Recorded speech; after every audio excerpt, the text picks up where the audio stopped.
gonna give you a Tyler the Creator medley, okay? Okay, I'm ready. Who that boy? Who he is? Who that boy? Steak and shake.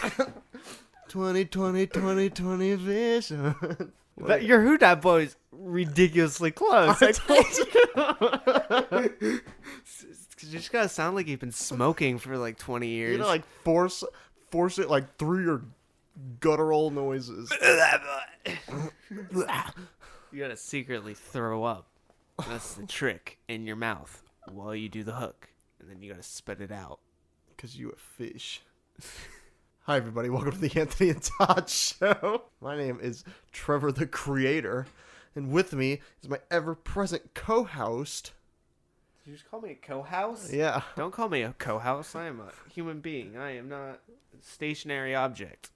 My ever-present co-host, Voncent, a.k.a. Vinny Voncent, a.k.a. Simple Plan's lead guitarist, a.k.a. It's a Knife, a.k.a. the CEO of Febreze, a.k.a. Kanye's best prodigy. I know he ain't signed me, but he's proud of me, a.k.a. the chairman's intent, a.k.a. the missing member of Blackstreet. Vinny Voncent, how are you today? Wait, I'm the missing member of Blackstreet? How many members are at Blackstreet? There's you, and there's Will.i.am, and Fergie. And Pharrell, right? And Pharrell. That's Blackstreet. That's it. Yeah, pretty good. Oh, and Mark Henry. The blackest of the street. The end. It's a pretty good band. I'm not disappointed to be a part of that group. No. Really excited. Welcome everyone again to the Anthony and Todd Show. Really excited for this episode. Should be a good episode. Today we're talking about Tyler Creator's Scum Flower Boy. We're also talking about Brockhampton's Saturation. And since we're talking about saturation, we all brought water. We're going to chug 8 bottles of water live on mic. Today's episode is entitled Bring back Cody Banks, baby! We already made a Cody Banks joke. We gotta do it again every week. It's like Hans Zimmer. Oh, man. Bring that bitch back. Tyler Creator, Brockhampton. Are you ready, Trevor? I'm ready. Those are the only things we're doing today. We're gonna do Kerr and Jay Callahan, but that got replaced with Tyler Creator because we didn't have time. So, doing Tyler Creator, Scum Flower Boy. An album that surprised me a lot. And I discovered Tyler Creator like most everyone in like high school. I think that's when he was most popular, at least with like our generation. Like, I remember freshman year seeing like a bunch of people in like the Odd Future like donut shirts and the Odd Future like cat shirts. I still see people with the Odd Future donut shirts, despite not even being relevant anymore. And I was like, I didn't discover them when it was like hip, like when they first started out around like Bastard and Goblin. I discovered them like a couple years later when it was like almost kind of unhip to like Odd Future, when the kind of like the hype train died. Yeah, and the edginess didn't seem super edgy. And I got into them, and I really like Tyler Creator out of most of them. Tyler Creator was always the one that interested me the most. I loved, not really for his music, but I felt like his character outside music was more interesting than the character he portrayed on his albums. Because when you listen to a Tyler Creator album, you don't get the character that you see like during his like interviews and stuff like that. You don't get to see his like wacky antics or anything like that. And on this new album, I feel like it's actually portrayed right. You get the Tyler Creator that you see in interviews. You get the Tyler Creator that like random people pass on the street. You don't just get like kind of almost like a watered down version of that. And I feel like Tyler kind of lets everything go on this album, which is kind of nice for once. Tyler Creator, over the course of his career, has produced 3 studio albums before Flower Boy. And each of them has 1 or 2 things that kind of ruins the album. On Goblin, you got the like some lackluster instrumentation at times, and you also got poor narrative, and you also at times there's just so many features of like the shittier Odd Future members that are not really important. Like, you don't really, Earl was not around at the time. Who else is important besides Frank, Tyler, and Frank Earl? was there, but like I don't think he gives a performance that really like surprises you. And also like who's there? Dama Genesis, who's I feel like one of the most overrated members of Odd Future, along with Haji Beats. I don't think them popping up a lot didn't save the album, and any other feature on the album was kind of ruined. Same thing goes for Wolf. Wolf had a ton of features. Like, you had Erykah Badu, which was nice, and you had Frank Ocean, and you had Earl, but you also had Mike G, you had Damo, and you had Haji again. So it's kind of, the features are either going to go really well or really bad, and I feel like besides like the main members of Odd Future, the outside features I feel like are pretty nice on that album. But a lot of my problems with that album comes with the narrative, which is never really fully explained. Same thing with Goblin. And also, it's not consistent. It feels like how Damn felt. We talked about Damn last week, and one of my main problems with it is it felt like it went from one point to another real quick. There was no transition. There was no break. It would go from like a really, really hype moment to a really, really sad and somber moment, or from a really sad and somber moment to a really, really poppy moment. And I think Wolf has the same problems. This led us to Cherry Bomb, which we released in 2015, which the main problem on that was the mixing. There was no bad features, I would say, on Cherry Bomb. It's just you couldn't hear anything whatsoever. And some of the instrumentation was also lackluster on that. But I felt like Cherry Bomb showed a lot of potential of what Tyler can be. Some of the songwriting was still bad, but I felt like there was room to improve. I felt like even though this Cherry Bomb was probably his worst because you couldn't hear anything, it could show the most improvement later on. And led us to Flower Boy. He released 2 singles a couple weeks ago. We talked about this last week. Who's That Boy? 911/Mr. Lonely. I really enjoyed both those tracks. And then he released Boredom, and I Don't Have Time.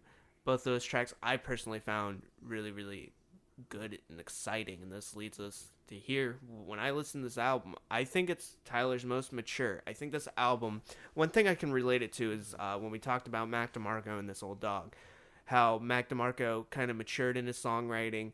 Because I never used to like a Mac DeMarco project. I like Mac DeMarco songs and stuff like that. But This Old Dog was the first Mac DeMarco album that I felt like he matured. And it was consistent throughout the whole entire project. The same thing goes with Tyler in this album. I think he does the same thing that Mac did on his latest project. He matures. Tyler matures on this project. He's more stable. There's no, I feel like, filler besides maybe one track. There's no filler whatsoever. And he does go from like a really, really hype moment to a really, really maybe somber moment. But I feel like the transitions in this album are laid out so well that you can't really tell. It flows evenly throughout, which I think is really, really nice. But yeah, this is obviously Tyler's best album so far. There's probably the only one in contention is Wolf, but this one destroys Wolf in a heartbeat. I think all the features are there. Everything just comes together. The narrative comes together really, really nicely. And there's not this giant thing that like prevents the album from being good, as I feel like with a lot of other projects. I would agree. I really like this album. I've never liked any Tyler the Creator, anything in the past. But I think, like Vincent said, there's 2 sides of him. There's what he portrays in his music, and there's what's portrayed in interviews and just personal life. I never really quite liked his music. I never quite liked his voice, his style, his character. But I liked watching interviews of him. I liked watching pretty much anything he was featured in. And I came to really respect him as an artist, but not enjoy his work. And I think as he started to leak out the singles for Flower Boy, I ended up not really liking Who Dat Boy, but I liked 911 Mr. Lonely, and I liked Boredom. I liked I Ain't Got Time. When the album finally came out and I listened to it as a whole, I realized that Who Dat Boy has its place in the album, and I realized that everything flows together so well. If you look into the lyrics, if you read the lyrics, I feel like Tyler has definitely matured as a songwriter and as a performer. I've watched videos of some of his performances in the past. I've watched videos of some of his performances now, and they seem mellowed out in a good way. I feel like he can still get hyper when he needs to. He can get absolutely nuts on stage, but I think that for Flower Boy, it's a completely different ball game. It's not something that requires that energy. It's not something that requires getting hype about. It's an album that tells a story. and it's a mature story. I think that Tyler rose to the challenge and created like his most personal album yet. So the story of this album basically deals with this is an album about sexuality, and it may not be about Tyler coming out. It may be about Tyler coming out. Really doesn't matter. At least I don't think it matters whatsoever. A lot of news outlets think it matters or what, and that he shouldn't come out, or that I he think should it come does out. matter, but not in the way that news outlets think that it does. I think, like, if it comes out later down the line that Tyler isn't like gay or whatever, I don't think it would matter. Like, I don't think it would still. No, it wouldn't. It wouldn't affect the album. It wouldn't affect like the message behind it. But also, I think it's important in the fact that Tyler finally gained the courage to come out and say this. He's like a very open person. He's been saying this stuff for years, but he never said it in a real tone. It's almost like self-depreciating humor, you know, where you make fun of yourself before anybody else can, and it kind of takes away some of that sting. I think like he used to do that, but he's finally coming to terms with it. He's finally outing it. He's finally letting it out and just letting everybody know, and it's like a very personal thing. I think that context plays like a lot into the album, you know. I think that's important to know what exactly is going through his head and what exactly he's been through, to know his story, to know, like, to understand the album in its current day. But like the media outlets are making it out like, is he a good gay role model? Is he a good member of the LGBT community? None of that matters. He is, whether like, well, I mean, assuming that this is what the album is about, he is already a member. You can't make him not a member. And I think that if people are looking at what kind of role model he is, it really just takes all types, you know. There's always going to be, like, there are members of the gay community that are more like Tyler than they are like RuPaul, you know? Yeah. I think that for people that are like Tyler, I think this is a very important piece of media that's coming out. And I think the narrative that he tells in this story is just perfect. It may not be about like one topic, but it covers a lot of the emotions that Tyler discusses outside of his works that I feel like he should have gone into more depth on. And I feel like he comes through and everything he says is logically making sense. Like on Mr. Lonely, he talks about being lonely, and he talks about on the same thing on boredom. 911. And I feel like I love the consistency of these albums. Like, some things get brought up, but like they always get brought back up at certain points. There's not like just one song about one thing, and then we move on to the next song about the next thing. We get these recurring ideas brought back up and re-explained or explained again. And I really, really enjoy that.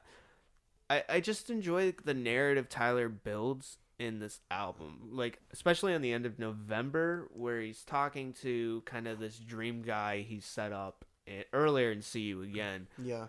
And the beginning of the conversation that they have, where he's talking on the phone, really similar to an earlier track in Tyler's career, on Answer, which is a track off Woof, where he's basically talking to himself, hoping that if he finds his father, he opens the answers. And I really like the kind of like almost a throwback, even though he may not be talking to his father. I think it is a similar context, and I really enjoy that throwback. And also I like how in Glitter, where he's trying to call this dream guy up and he just doesn't talk. I like the narrative that builds, because he goes through this whole entire like process in his head, and I thought that was really, really cool. But my only problem with this narrative whatsoever is that it doesn't get a real ending, I feel like, because this whole entire album in general doesn't really get a good end. It doesn't get a real ending. The album ends on Enjoy Right Now Today, and that's instrumental. It's just instrumental with some Pharrell vocals on it. Oh, he counts too. 1, 2, 3, 4. And it's like a fine little instrumental track. There's nothing really too bad about it, but it just kind of, you can imply what the meaning is from the title, but other than that, there's no legitimate ending. What about the end of the track when he gets out of the car? That's kind of cool too, but I wish there was something else. I wish it was like an actual track. I hate when albums end on like either like an instrumental track or something like that. I like an It kind of actual. surprised me. Yeah, it wasn't a bad track. There's no song on this album that I hate. All these tracks are good. It wasn't like Jay-Z where I felt like there was some filler. On this album, the filler track, which I think is Where This Flower Blooms, is It's still decent. fine. Still, it's okay. Yeah, the instrumentation's great on it. The Frank Ocean vocal leaves. I just wish he had something more to do on the track, because he just shows up for like half of the hook, and I wish Tyler gave him a little bit more to do on the track. But other than that, Frank's vocal performance is good. Tyler on the hook's great. It just doesn't. He really doesn't cover anything that's important to the narrative whatsoever. Right. That's the only filler track. I feel like all the other tracks are either important to the narrative, or they're really, really good. Even like Dropping Seeds, which I went into this album assuming I wasn't gonna like because it had Lil Wayne on it, actually good. I don't know how. I don't really like Dropping Seeds. I think the reason I like it is because it doesn't go on for too long. That's important. Lil Wayne, I realized I only like Lil Wayne and Little Splashes. Like on No Problems last year on Chance the Rapper's coloring book. He was only on there for a verse. He didn't overstay his time on the track. He was in there for the right amount, and that's how much I like Lil Wayne. Like he's good in small increments, and I feel like on Dropping Seeds, the track's only a minute long, and he's on it for like 40 seconds, and the rest is Tyler singing the hook. It's not, Lil Wayne doesn't have like a earth-shattering performance or anything where I'm like, oh, this is the greatest verse of all time. But it's just a nice little interlude. It's nothing that goes on too long than it needs to. Going back to the transitions I mentioned earlier, I want to talk about it a little bit more because, like, we talked about Damn last week, and that was one of the biggest problems. But I just want to bring up a couple instances of transitions that I thought were really, really good.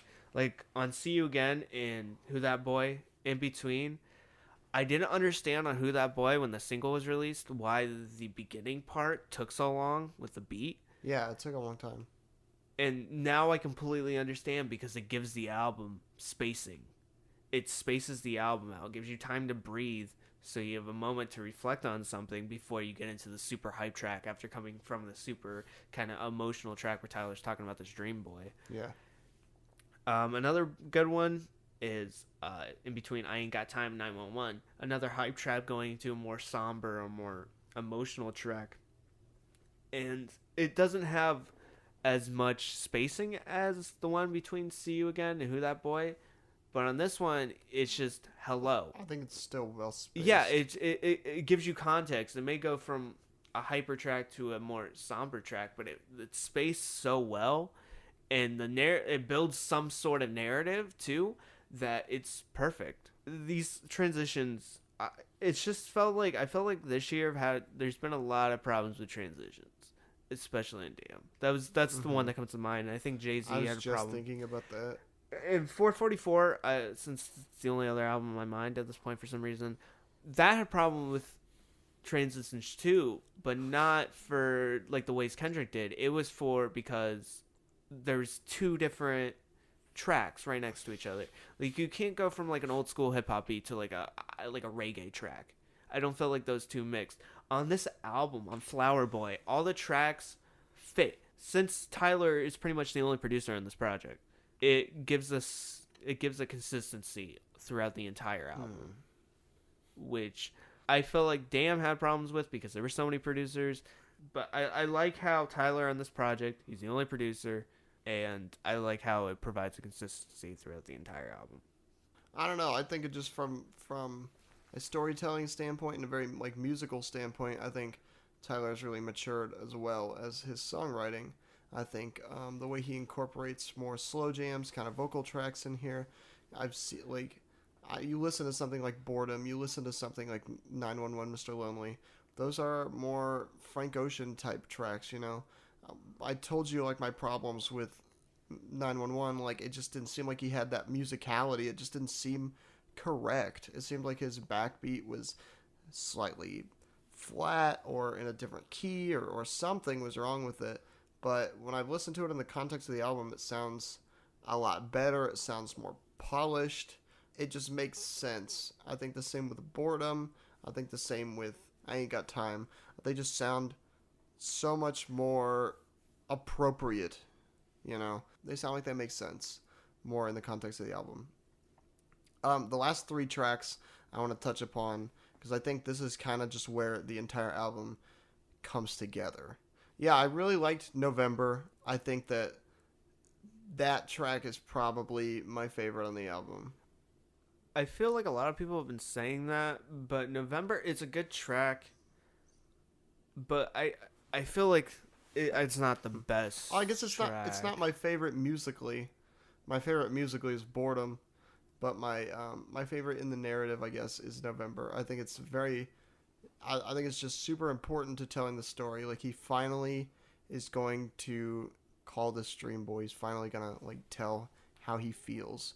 And I think that a lot of the album is coming to terms with the way he feels and the way that everybody is going to know now.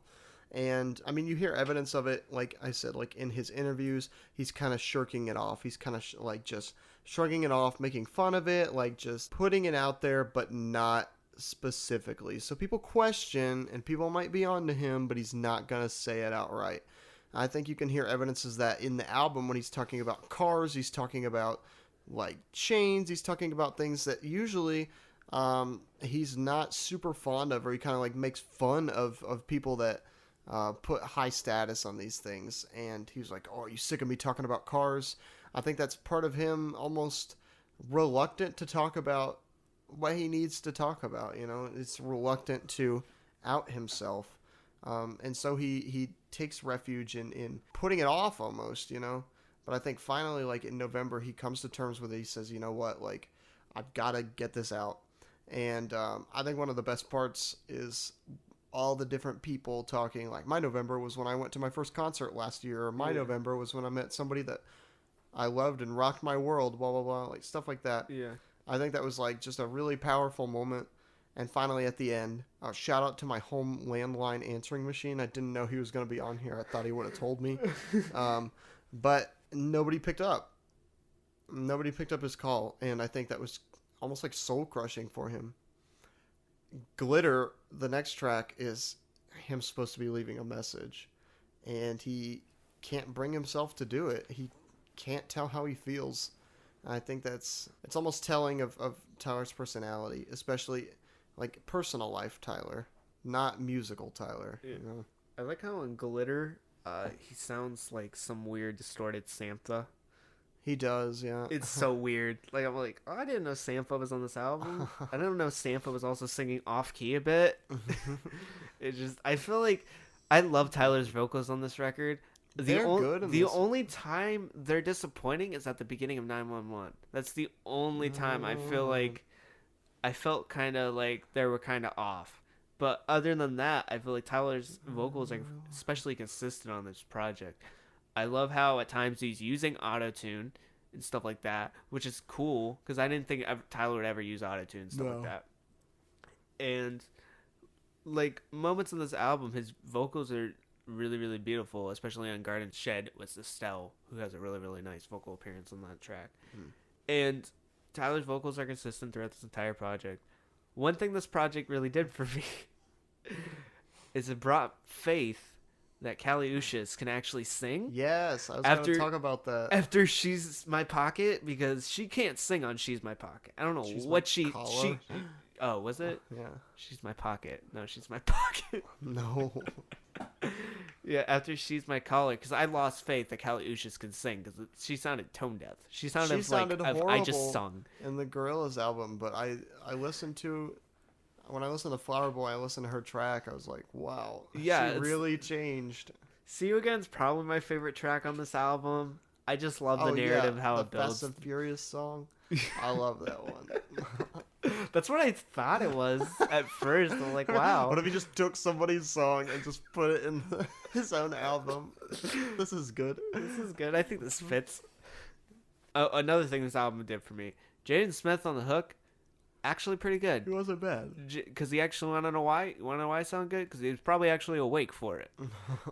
Unlike Batman, which I think he's actually asleep on, and he just was like dreaming of some distorted version of Jumpman. He really is. But like Jaden Smith can show potential at times. Like he's made good tracks before that I've enjoyed. Like one that comes to mind, the beginning one on the Get Down soundtrack, the opener or whatever it was called, Welcome to Get Down or something like that. Mm-hmm. He shows a lot of potential with his rhymes, and I feel like a lot of time he just squanders that opportunity. I feel like the more mainstream a Jaden Smith track is, the more it's gonna be. Yeah, because like I feel like he tries when no one's looking. I feel like Tyler does a good job of what he's always kind of done a good job on this album, his world building. I feel like his world building on this album is unique. Like, you hear things like the telephone call. You also hear things like Shane Powers and the Golf Media Radio, which I think is really, really cool. But you get the sense of it. This is more than just like an album, which I really, really enjoy. He's always been good at that. Like we saw elements of that in like Wolf and on Goblin and on Cherry Bomb, but I feel like on this one the world building actually helps it, and it comes in a lot with the transitions, which I think is nice. So they have a purpose. These extra bits have a purpose. They're not just thrown together just because they have a specific meaning, which is nice.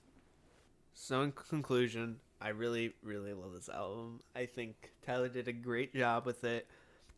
There's nothing that throws this album off, and I feel like Tyler always has a problem of just having this one thing that ruins the album completely. And on this album, Tyler's consistent. He's good at world building.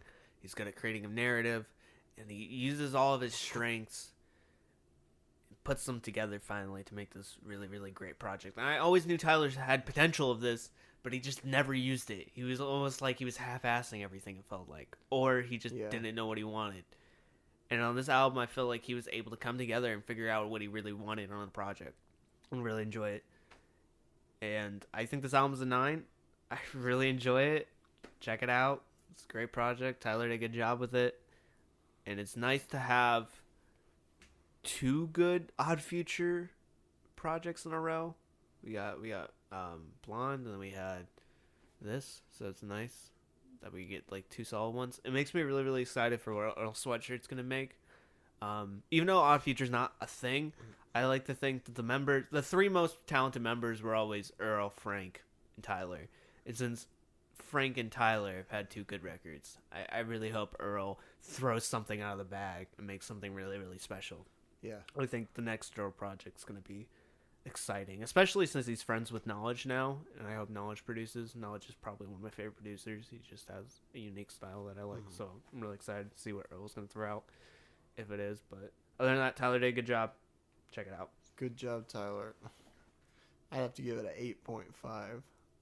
There's still tracks I don't particularly enjoy on here, and maybe it's just me not, I guess, liking Tyler, the Creator.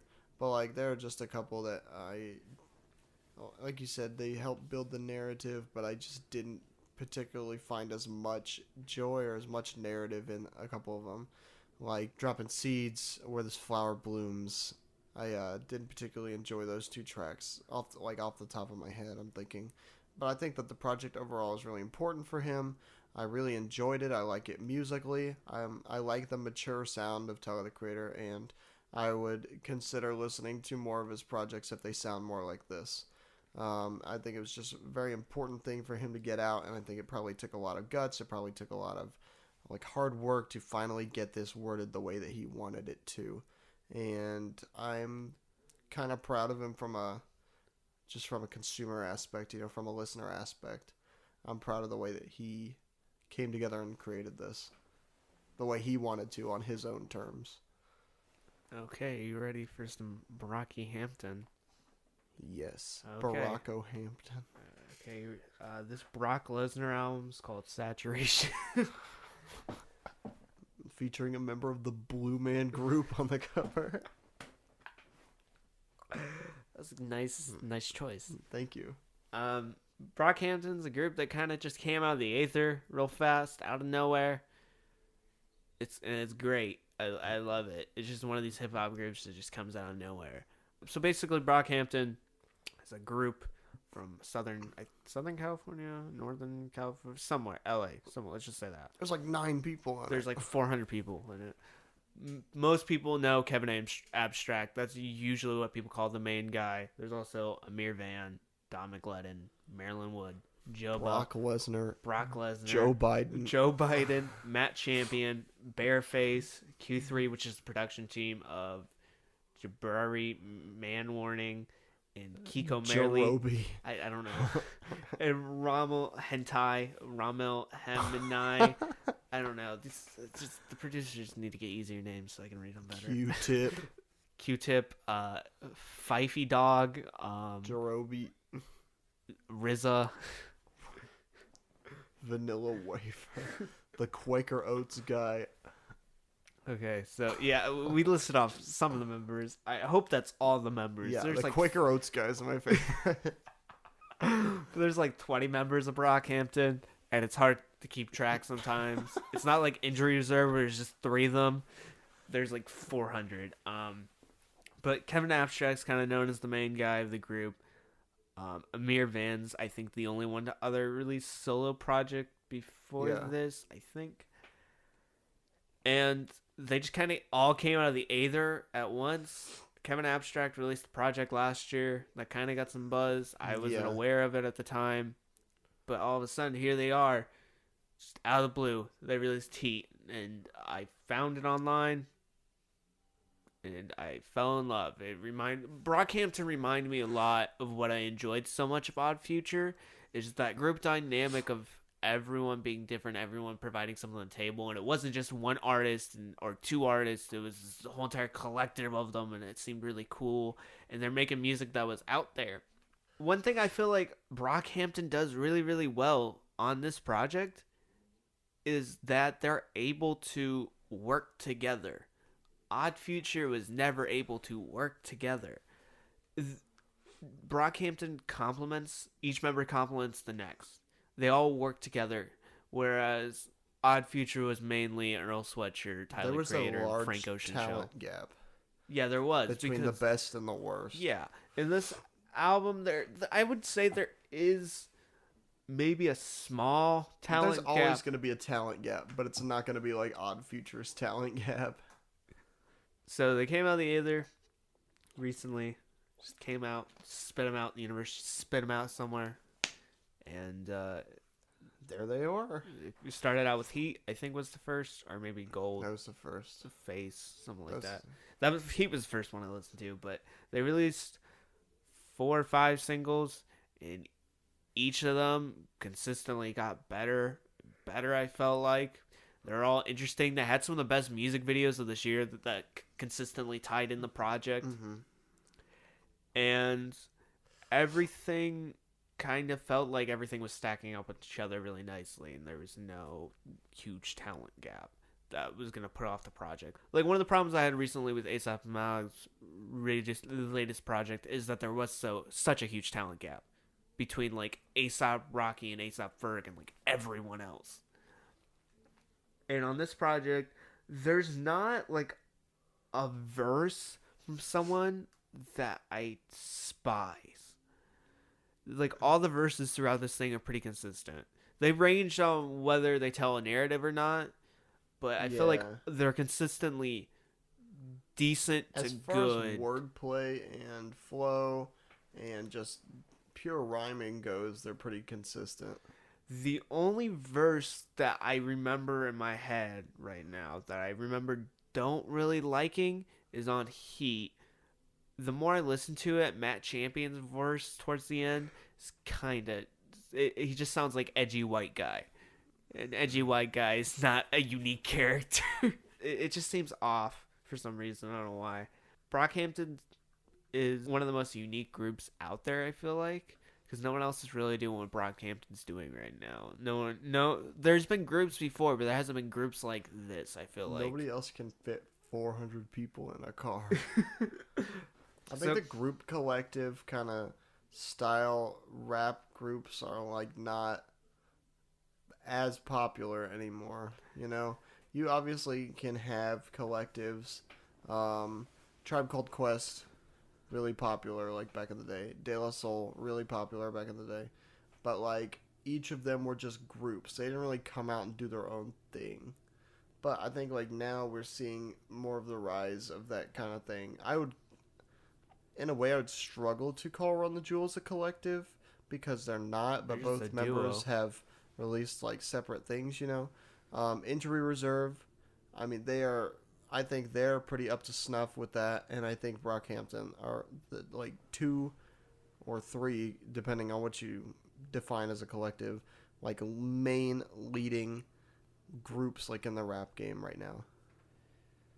So yeah, Saturation came out back June, and it was on both of our lists of albums, top 10 albums of the year so far. We both really enjoyed this project and we want to talk about it.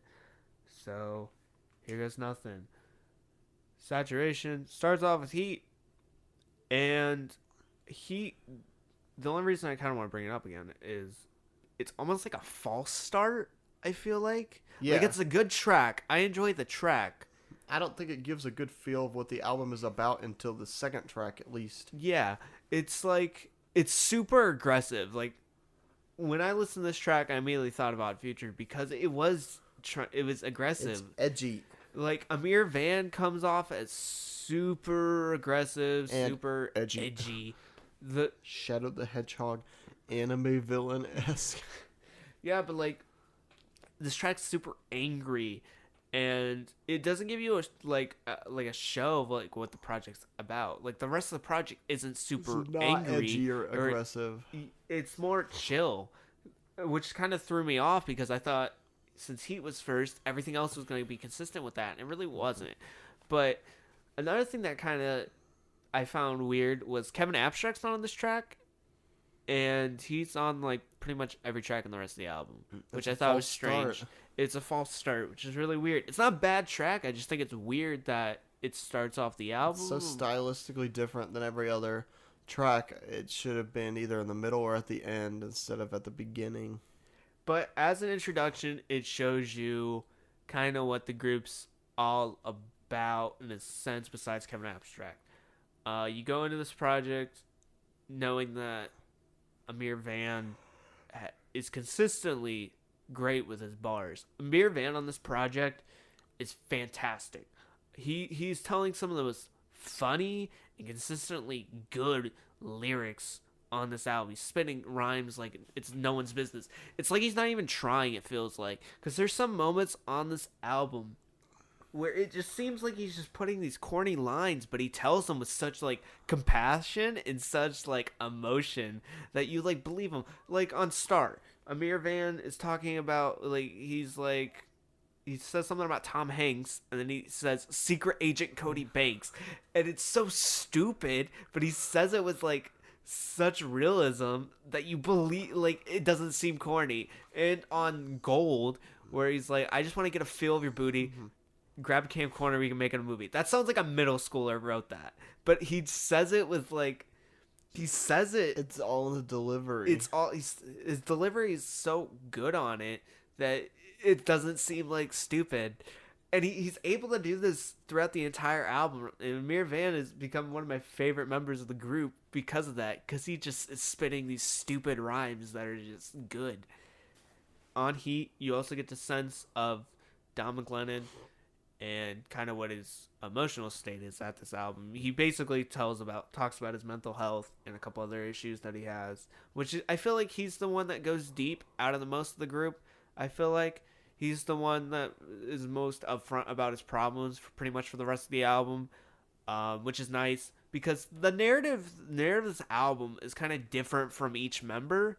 Because like you can say Kevin Abstract, most of the issues that he's talking about in his album are like problems like gender roles and like sexuality and stuff like that. Don McLennan he's talking about mental health issues, and Amir Van he's talking about the issue of bringing back Secret Agent Cody Banks. That's a really tough issue. It's important. But like each member talks about different problems they're having in life. So there really isn't any consistency in that front, but I feel like as a whole they all gel well together. I think one thing that I really enjoyed about Brockhampton's delivery here is the ability to create melodic portions of songs. I think that's like a very underrated thing. You look at underground rappers, or you even look at some of like the XXL freshman list this year. With the exception of Kyle and Amine, like nobody really sings. Everybody's very straight bars, straight delivery. And I think that in a way, it's easier to do something like that than it is to sing. You never see rappers like Jay-Z sing. He just doesn't do it. You don't see XXXTentacion sing. You don't see Made in Tokyo or like Ugly God. They don't sing as much as people like Lil Yachty or Uzi or Kanye, or even MF Doom delivering like the most passionate lines at the end of That's That. He sucks, but it's really passionate and like from the heart. I think that if a rapper sings, it really shows a vulnerability part of them. Singing is not an easy thing to do, especially in front of a lot of people. And I think that Brockhampton as a collective is not afraid to get up and do that. They're not afraid to make melodic portions of their songs. They're not afraid to sing on their tracks. And I think that it's difficult to create melodies like that, and it's difficult to get up and sing in front of other people.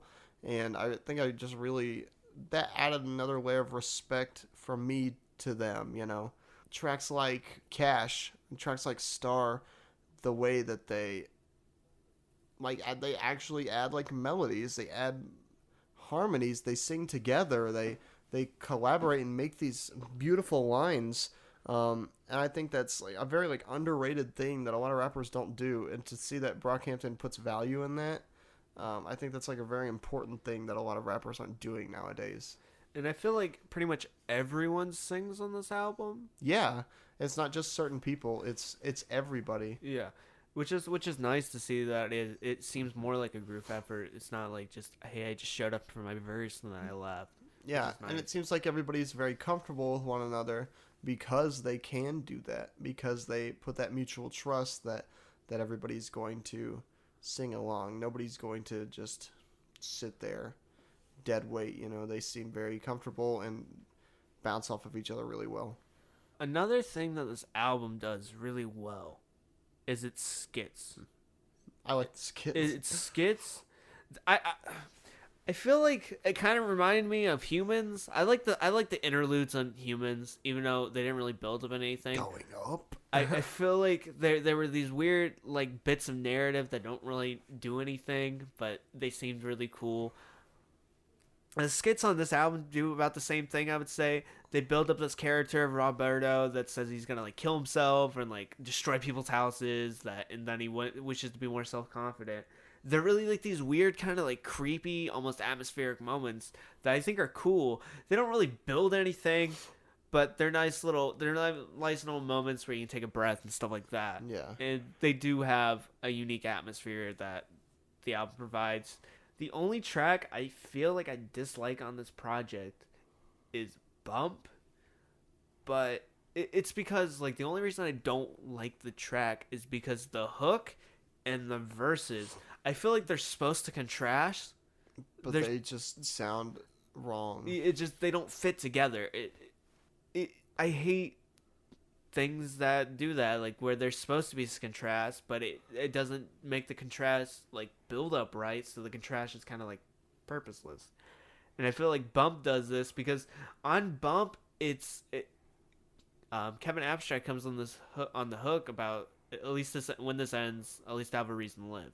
But like you think it's gonna be a deep emotional track, but it really isn't, because even the most emotional members like Dominic Lennon, he doesn't really go deep on this track. It's all kind of like surface level stuff, and I wish there was more to it than that on that track, because that track I felt like had the most potential, even if it was.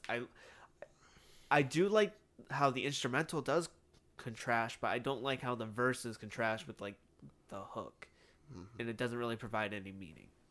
And another problem, the only other filler track I feel like, or the only other track I dislike in a sense on this album, is Waste. Waste is the last track, and it's the only track on the album that has 5 letters to it.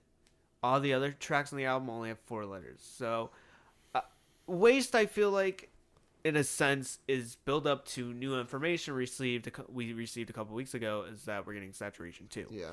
And I feel like Waste is basically showing us what Saturation 2 is going to be, in a sense. Or a sense of it or something, or it's going to build in feeling of like what it could be. And Waste is the only track that Bareface is on, and it's the only track. And it's weird because Bareface didn't show up at any other point in the album, but he shows up in the end. And it's a nice little, like, almost like indie rock track. But it doesn't, it just clashes with the rest of Brockhampton. Like, it doesn't, you can't just introduce this mystery member at the end and have him. It's like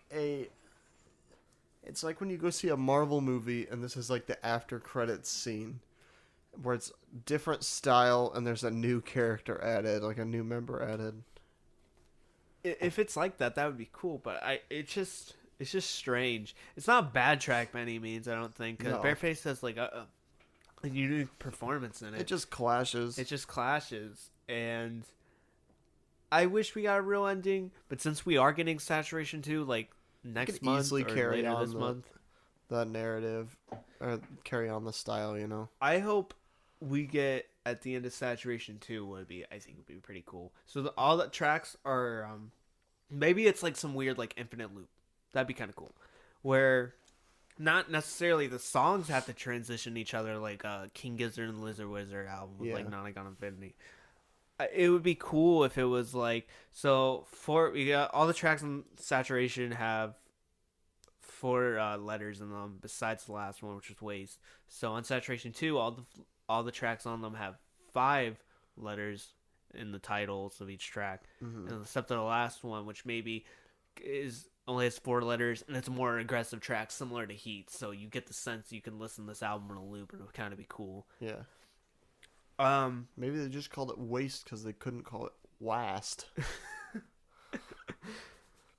But yeah, overall, I think this album does a really, really good job of introducing us to each member of Brockhampton and showing us what makes them special. We understand, even like the members that don't show up as much, like Joba, he has really, really strong performances, and you get a sense a bit of his character, what it is.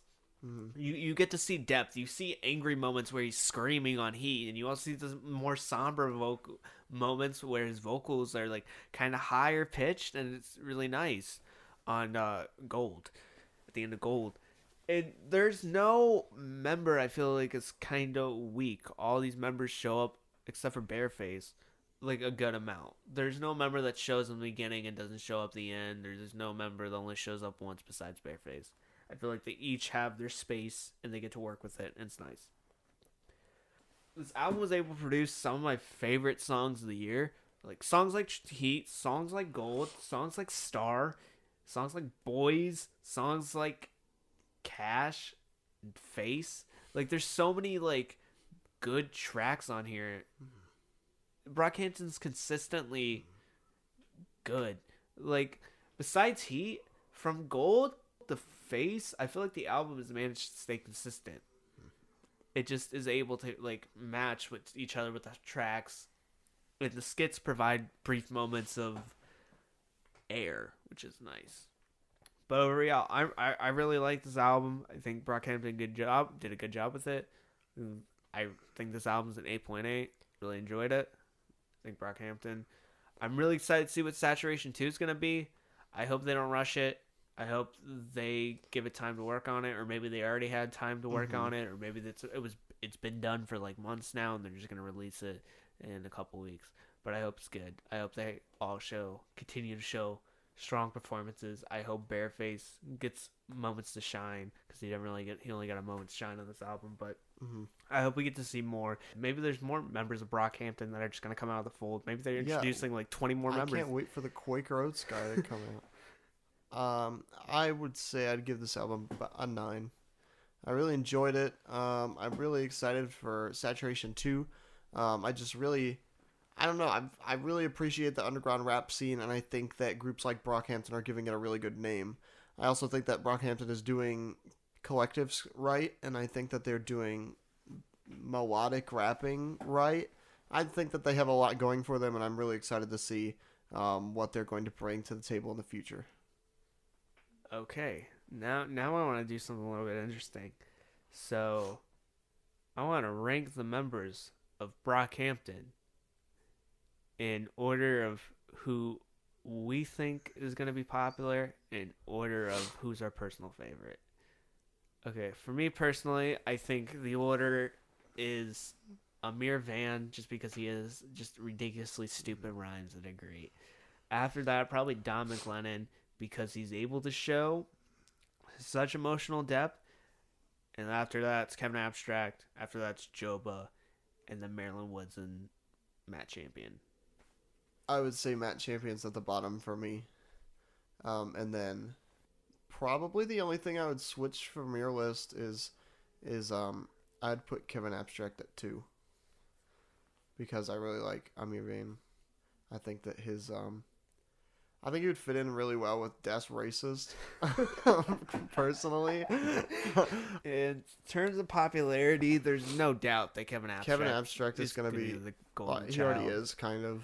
And after that, it's probably Amir Van and Don McLennan, and then basically, I feel like Joba shows like so much potential. In this I think album. Joba will be popular with fans of people like Earl Sweatshirt or Tyler Creator. I feel like Joba would be popular with like anyone because he has a unique voice. Like his vocal performances are so solid. Well, I only say that because of their unique voices, you know. Yeah, and he doesn't really rap. He just sings the entire time, and I feel like that has more like mainstream potential. But in terms of popularity, Kevin Abstract, Amir Van, Joba, Dom. What about a Joba MF Dem or Joba Dem Atlas collab? I don't think that would fit. To be honest. It would. But yeah, and then I feel like Matt Champion is at last spot. Maybe someday. Maybe I think Joe Biden was even better than Matt Champion. Quaker Oats Guy is even The Quaker Oats Guy is at the top. Like, I don't even list him because it was just like it was an assumed thing. He was the best on the entire album. And I think that's it for this week's episode of the Anthony and Todd Show. We'll be back next week with more music goodness. Next week, we're actually going to be doing Kerwin J. Callahan Bravado. I think we've said that like 20 times now. But we're going to do it this time. We're actually going to do it next time. And then also, we're going to do Chicano Batman. Freedom is free! Is that how you say it? Yes. Okay, good. But until next time, guys, make sure you like our Facebook page, subscribe to us on YouTube, Podbean, Google Play Music, and iTunes. And if you want to submit a question, there's a link in the description. Just click on that link. Takes you to a Google Doc that you can submit your questions. Mm-hmm. Ask us how we feel about the Quaker Oats Guy. Yeah. We're not going to tell you. You have to ask us. Yeah, you have to ask. And if you like our theme song, it's produced by our friend, DJ Quest. He's our big friend. He's our big friend. He's also busy, so like... What a loser. Message him on SoundCloud before it dies in like 40 days, because it's 10 days have passed since we did that last episode. It's being saved. It's by who? Chance. That's a good joke. He's saving it. Chance can't save ish. Yeah, he can. He's got all that money from his revenue from albums, right? Right? Right? Yeah, Chance, big Our guy. big friend, Chance. Dude. I like how Chance picks his worst song to save SoundCloud. I think that was like a terrible decision. Based off of the main character of Ned's Declassified School Survival Guide. Our intro song is called No Sleep. Outro song's called Reply. Links are in the description. You can go to SoundCloud. Be like, hey, I just want to message you before SoundCloud. I heard you're a big friend. This has been episode 6 of the Anthony and Todd Show. Today's episode's called Safe Secret Agent Cody Banks, baby! I think that's what it's called. I just literally didn't have an item title. We've already made that joke before. We're going to make it again until it gets old real I think fast. the episode should be called Quaker Oats Guy Saves Rap. Part 2. Okay, we'll call it that. Okay. We'll call it both of us. Okay. So until next time, guys, Be good.